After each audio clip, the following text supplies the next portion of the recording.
పంచాయతీరాజ్ మనం శాఖని నేను నిర్వహిస్తున్నాను కాబట్టి దానికి సంబంధించి కొంచెం చెప్తాను మీకు. మైనర్ పంచాయతీలకు 100 నుంచి 10,000కి, మేజర్ పంచాయతీలకు 250 నుంచి 25,000కి పెంచాం.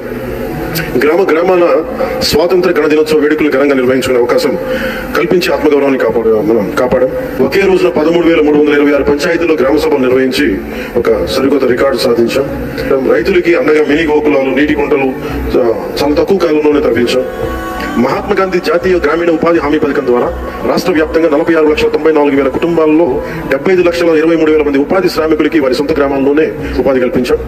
2024-2025 ఆర్థిక సంవత్సరంలో 5,10,000 కుటుంబాలకి 100 రోజులకు పని కల్పించాం. అడవి తల్లి బాట కార్యక్రమానికి ప్రత్యేకించి ఈ రోజున గిరిజన గ్రామాలను అనుసంధానిస్తూ 1069 కిలోమీటర్ల రోడ్ల నిర్మాణానికి శ్రీకారం చుట్టాం. ఇందులో ప్రధానమంత్రి ఆదివాసీ న్యాయ మహా అభియాన్ పిఎం జన్మన్ పథకం ద్వారా 555.61 కోట్లతోటి 613 కిలోమీటర్ల రోడ్ల నిర్మాణం జరుగుతుంది. టోలీ మోతలు లేని గిరిజన గ్రామాల లక్ష్యంగా ముందుకు వెళ్తున్నారు. అలాగే పర్యావరణం, అటవీ మరియు శాస్త్ర సాంకేతిక సంబంధించి 5 ఏళ్ళు అయ్యే లోపు మనం కనీసం దాన్ని 50% తీసుకెళ్లాలి, తక్కువ 37% వెళ్ళాలి అనేది ఆదేశాలు ఇచ్చారు. ఆ విధంగా ప్రణాళికలు రూపకల్పన చేస్తున్నాం. డిప్యూటీ సీఎం గారు ఆయన ఇప్పటికి పదవి చేపట్టి 1 సంవత్సర కాలంలోనే అడవుల శాతం అనేది బాగా పెరిగింది. దీనికి ప్రత్యక్ష సాక్షి నేనే. రాష్ట్ర సరిహద్దు జిల్లాల్లో రైతులు ఏనుగులు పెడుతూ నానా ఇబ్బందులు పడుతూ ఉంటే సమస్య పరిష్కారానికి అంతర్రాష్ట్ర సహకారం తీసుకున్నాం. మన కర్ణాటక ప్రభుత్వం సహకారం తీసుకున్నాం. కుంకి ఏనుగులు ఇప్పుడు 4 మనకి చేరుకున్నాయి. ఇంకొక 2 త్వరలో రానున్నాయి.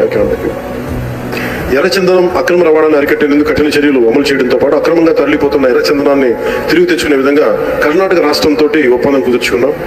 ఎకో టూరిజం అభివృద్ధికి చర్యలు చేపట్టాం. కాఫీ తోటలు ఇటీవల ప్రారంభించిన వుడెన్ బ్రిడ్జ్ కూడా ఈ కోవకి చెందుతుంది. 1,122 కోట్లతోటి నగరవన యోజన ద్వారా 61 నగరవనాల ప్రాజెక్టుల్ని చేపడుతున్నాం. 85.63 లక్షల ద్వారా ఎకో టూరిజాన్ని అభివృద్ధి చేస్తూ రాష్ట్రంలో 48 కమ్యూనిటీ బేస్డ్ ఎకో టూరిజం కేంద్రాలని వన సమితుల ద్వారా నిర్వహించబడుతున్నాయి. అలాగే నేను రిప్రజెంట్ చేసే పిఠాపురం నియోజకవర్గ ప్రజలకు ఇచ్చిన మాట మేరకు అభివృద్ధి కార్యక్రమాలు చాలా బలంగా చేపట్టాం.